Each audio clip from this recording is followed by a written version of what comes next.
Bonjour, bonjour.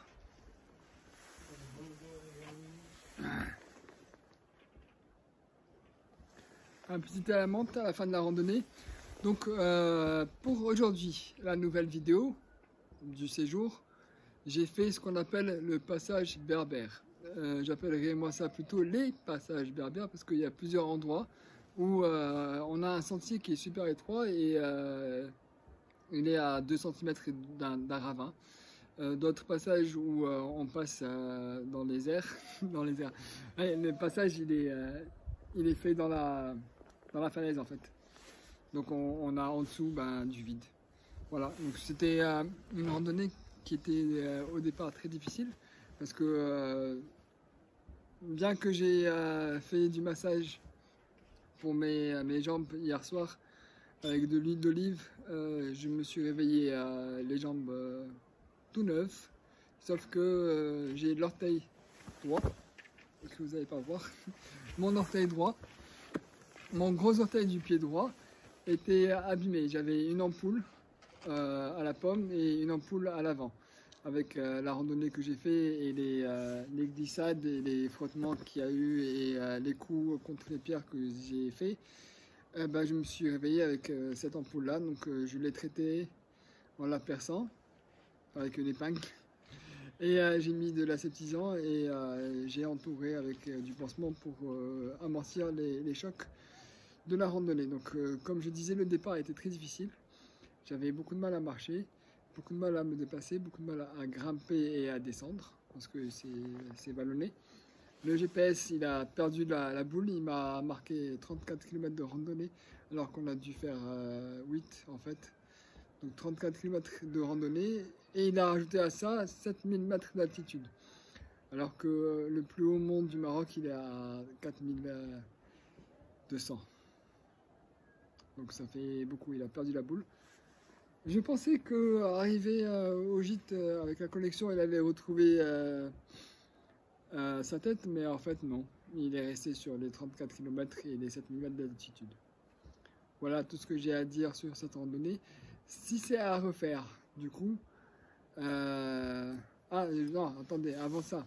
Sur le chemin du retour, j'ai repris mes esprits. Le mal de l'orteil, finalement il a disparu, donc je ne sais pas comment, avec la chaleur peut-être, sûrement. Et donc je ne le sentais plus, et puis j'ai repris confiance en moi, et au lieu de grimper à 4 pattes, enfin avec les pieds et les mains, j'ai continué à marcher sur les 2 pieds en m'aidant d'un bâton que je vais garder avec moi pour toujours pour les prochaines randonnées. C'est la première fois que j'expérimente ça, une randonnée avec un bâton. J'ai jamais fait et puis je me suis rendu compte que ça permet déjà de garder le dos droit parce que quand on monte on a tendance à courber le dos et ça permet aussi de tenir son équilibre et de s'aider quand il faut grimper, ça aide aussi en poussant avec le bâton. Voilà, donc c'est un bâton tout fin mais assez solide, donc il m'a beaucoup servi et donc au retour je l'ai beaucoup plus utilisé qu'à l'aller. Ce qui m'a permis de continuer à randonner le dos droit et à refaire les mêmes passages parce qu'on a fait un aller-retour. Donc les passages par où je suis passé, où j'ai eu beaucoup de mal à passer, où j'ai eu beaucoup d'appréhension, où le mental était difficile à calmer. À force de discuter avec le guide, j'ai oublié non seulement le mal de l'orteil, mais j'ai aussi oublié les passages qui étaient très délicats. Voilà, donc on revient à ce que j'allais conclure. Si c'était à refaire, non. Même si c'était très agréable, je préfère faire d'autres randonnées justement parce qu'il y a beaucoup de choses à faire. Beaucoup de randonnées à faire. Donc il y a tout ça en fait. Tout ça. Moi j'étais derrière, ici, derrière cette falaise. Derrière, c'est une falaise aussi en fait, c'est un bloc de mur en fait. Tout court. C'est pas une falaise et derrière il y a un chemin, c'est un bloc de mur. Et c'est là où il y a le passage berbère justement. Donc falaise d'un côté, falaise de l'autre. Avec le passage berbère où tu passes sur le vide. Vous verrez les photos, il y en a pas mal. le guide, il est à boule. Il est descendu en bas pour me prendre en photo d'en haut, d'en bas. Il m'a pris comme ça. J'étais en bas, assis, les pieds dans le vide. Et lui, il a contourné le passage là-bas, il est descendu en bas, sans utiliser les mains, ni les bâtons, avec le téléphone dans la main. Il m'a pris en photo. C'est un gars de la région, donc forcément, il est habitué à faire des randonnées. Il est né ici, il a grandi ici, il a étudié ici, il s'est formé ici. Donc forcément, randonner les mains dans la poche, c'est son quotidien. Voilà, c'est ce que j'avais à dire. Donc demain, je ferai une autre vidéo pour vous parler cette fois-ci du retour. Parce que je vais randonner avant de revenir à... En fait, là où je suis, il n'y a pas d'accès en voiture. Donc c'est 1h30 de marche d'un autre village où il y a une piste là où j'ai laissé la voiture. 1h30 de marche, donc il faut arriver tôt pour pouvoir venir jusqu'au gîte. Donc demain, je vais faire un canyon qui est par là-bas. Par là-bas. Je vais vous montrer. En fait, là, vous voyez une montagne. En fait, il y a deux montagnes. Il y a le pic là-haut, et en dessous, vous voyez une bosse. Bah, la bosse, c'est pas la continuité de la falaise, c'est une autre montagne, en fait. Donc moi, je vais venir par en dessous, je vais la contourner, et je vais tourner à droite, où il y a un canyon, où il y aura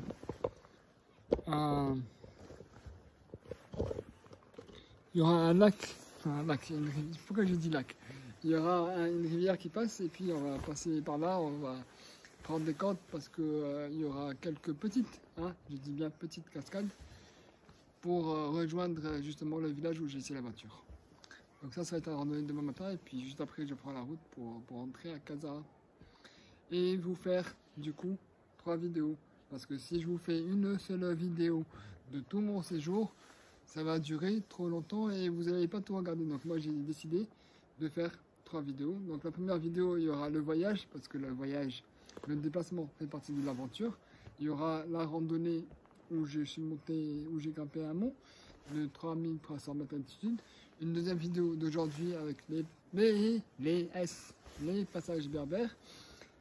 Et demain, le canyon. Et ce sera tout. Voilà, ce soir, je vais me reposer. Je vais peut-être prendre une douche parce que je n'ai pas prise hier. Il faisait trop froid hier, donc aujourd'hui, il fait moins chaud, moins froid. Donc je vais quand même prendre ma douche et puis voilà. On va discuter affaires avec le guide. Et puis je vous reviens avec de nouvelles offres. Autre que Messimen, qui est organisé sur une journée. Là, on en aura pour 2, 3, 4, voire plus. Pour ceux qui sont intéressés à faire plus de 2 jours ou 3 jours, ils me contactent et je leur fais un petit programme. Voilà, moi je vais continuer à revenir de temps en temps pour découvrir les autres falaises. Ce site-là, en fait, il est plus réputé pour l'escalade parce que quand je suis allé voir dans le salon pour voir les topographies, il y avait des topos uniquement sur l'escalade. Et j'étais assez surpris de ne pas connaître en fait, parce que c'est pas très loin des gorges du Toudra, où là je connais très bien, où j'ai fait beaucoup d'escalade. Ici je connaissais pas. Mais en fait le premier topo a été fait en 2008. Donc moi j'étais plus dans le délire escalade à cette époque-là. Donc du coup je connaissais pas. Voilà tout ce que j'ai à dire sur ce fabuleux site. Magnifique, entouré de falaises. Dans mon élément. Voilà, je crois que j'ai assez parlé. Je vais vous laisser avec les vidéos et les photos de la randonnée d'aujourd'hui. Et puis on se retrouve de l'autre côté de l'écran pour randonner ensemble ou pas. Parce qu'il y a des randonnées que je vais vous proposer où je ne vais pas participer parce que j'ai déjà fait. J'aime pas refaire toujours la même chose. Et il y aura des randonnées que je vais vouloir refaire parce que j'ai trouvé ça intéressant. Et puis c'est intéressant de faire plusieurs fois et d'avoir plusieurs expériences du même trajet. Parce que là, par exemple, le passage berbère, le guide il m'a dit que ce serait intéressant de le faire plusieurs fois, parce qu'on n'a pas la même appréhension justement. Sauf qu'il est assez satisfait de mes performances, et moi aussi, parce qu'à un moment, il m'a dit, viens, on va passer de l'autre côté. Je lui ai dit, pourquoi? C'est un raccourci? Il m'a dit, oui, c'est un raccourci, mais c'est plus difficile. Et tu peux faire plus difficile, donc je l'ai suivi. Et sans m'en rendre compte, je suis passé par des endroits où je me suis dit, oh, putain, j'ai fait ça tout seul. Parce qu'il me tenait la main, des fois, je l'avoue. Allez, tchuss!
C'est haut. Moi aussi je suis haut.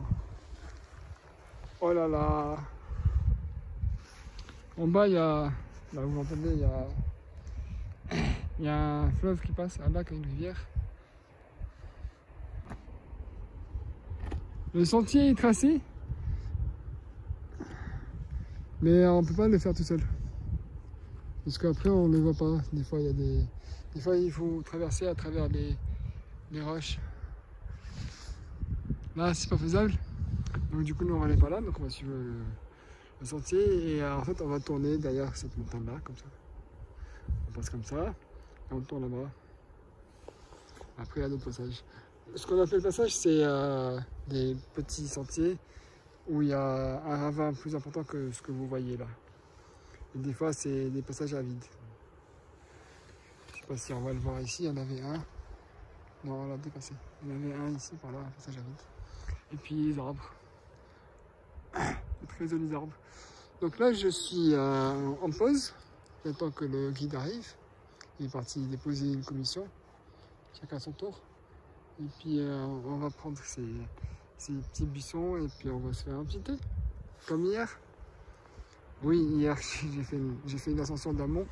Vous verrez la vidéo précédente. Puisque il y a tellement à voir, tellement à montrer, tellement à faire, qu'une seule vidéo ne suffit pas. Voilà. Pour ce qu'il en est, mais c'était... J'ai eu la trouille des fois, hein. Putain. Le mec, il passe les mains dans la poche, au sens propre du terme. Moi, j'ai pris un bâton. J'ai pris un bâton parce que j'ai le pouce de ce pied-là, le pied gauche, le pied droit, qui a été abîmé hier. J'avais les pieds en compote, donc je me suis fait un automassage avec de l'huile d'olive comestible. Et je me suis réveillé impeccable pour les pieds, mais le pouce là il a chauffé. J'ai une ampoule sur la pomme et une autre ampoule sur le bout avec, avec les à-coups. On fait des à-coups avec les pierres, comme ça. Des à-coups comme ça avec les pierres. Et on se fait mal. Voilà. Tchuss.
J'ai quitté Zaouiat à Hamzal vers les coups de 13-14 heures.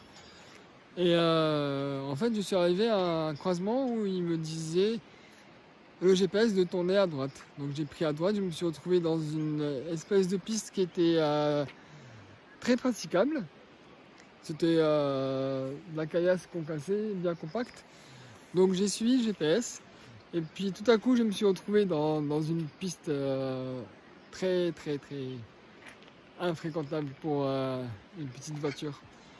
Et du coup, je suis tombé en panne, crevaison. Le pneu il a littéralement explosé parce que ça a bougé dans tous les sens. Et je ne pouvais pas savoir que le pneu avait pété. Donc, j'ai trouvé des gens sur la route qui m'ont aidé. Ils m'ont emmené à Tilougit pour trouver un réparateur de pneus parce qu'on n'a pas réussi à l'ouvrir. On était 6 dessus, voire plus, je crois. Il y avait en fait un convoi de 5 voitures. Dans chaque voiture, il y avait une personne et puis il y avait une voiture, il y avait 2, donc on était pas mal. Personne n'a réussi. Et voilà, donc là, je suis revenu à la voiture avec le réparateur. Et devinez quoi? Derrière moi, il y a la cathédrale. que vous voyez pas très bien, mais c'est la cathédrale. Et ici, là, il y a en fait une ancienne usine de fabrication de bois, enfin qui coupe le bois, voilà, qui est désinfectée. Et du coup, le monsieur réparateur de la voiture, il est là. Il a galéré à réparer la voiture. Il est venu en moto. Voici. Moi, j'ai pris le transport de la région. J'ai payé 20 balles. Il m'a amené ici parce que j'avais pas la veste. Voilà. Donc, je vous montre l'état du pneu.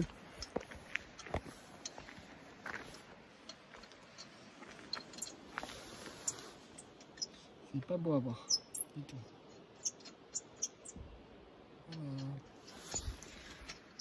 Ça fait partie de l'aventure. J'ai pas paniqué, j'ai rien du tout, j'ai encore de l'argent sur moi. Le seul truc c'est que demain je suis en formation, donc du coup j'aurais pas aimé trop tarder. Mais bon, c'est pas grave. Ça fait partie de l'aventure, le voyage. À l'aller ça s'est très bien passé, j'ai eu aucun problème, je me suis amusé, je me suis baladé. Et au retour, ça arrive des fois d'avoir une crevaison et de se retrouver avec des écrous qui ne marchent pas comme il faut. Voilà. Donc là, le monsieur il a fini, je vais récupérer la voiture, je vais rouler doucement parce que j'ai encore de la piste. Sur 13 km. Et après 13 km, ça va rouler bien et puis je vais y aller doucement, tranquillement. Je vais essayer de voir si je peux récupérer un pneu d'occasion. Comme ça, j'ai toujours un peu de secours au cas où, on ne sait jamais. Voilà, et puis voilà, ça sera tout. Tchuss!